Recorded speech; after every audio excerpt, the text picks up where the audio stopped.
Umukuru w'inama nkenguzamateka ntiyayivugije yayiciye umurya. Ati abigeme bakiri ku ntebe y'ishure batwaye inda z'indaro ntibari bakwiye kwibaruka ku buntu nk'abandi bavyeyi. Ngo igihugu coba kiriko kironona uburyo cageneye abavyeyi nyabavyeyi. Nk'abavyeyi n'abigeme, iyo mvugo y'uwo mutegetsi akaba n'umuvyeyi yarayiduhungabanije. Ninde atazi ko abo bana bapfira aho bokiriye mu mashure, aho abayobozi n'abarezi ari bo bafata ku nguvu. Inyuma y'ishure naho bagategerwa na bayobozi bo mu nzego zitandukanye bagize ubuhizi n'ikigwanisho gushurashuza abakenyezi n'abigeme, na zambonera kure zahabwa impigi zo gutera inda bakeba. Bwaca kabiri bagategekwa gukorora izo nda, utabigize akicwa, ubishoboye agaheba ishure akayanyaga.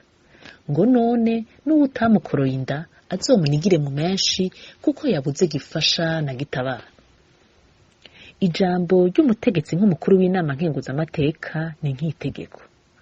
Aho guca imice ab'ingingo yo kwibaruka ku buntu itasobanuye, yarakwiye guhimiriza nyabuna inzego zibijejwe gutohoza, gukurikirana no guhasha ku kabi kabishe ko gushurashuza abana b'abigeme bateshwa ubuntu, ubuzima na kazoza.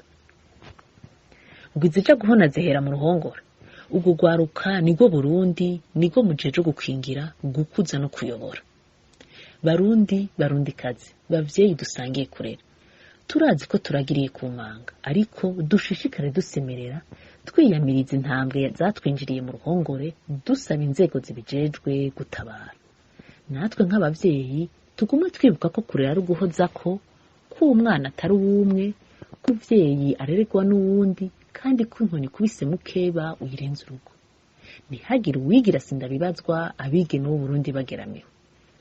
Bagize igice kirenga c'abarundi, ntibuzokubakwa ngo butere imbere batawufisemo ikibanza kibabereye. Aka kari akamo k'umuhari w'abakenyezi n'abigeme baharanira amahoro n'umutekano mu Burundi.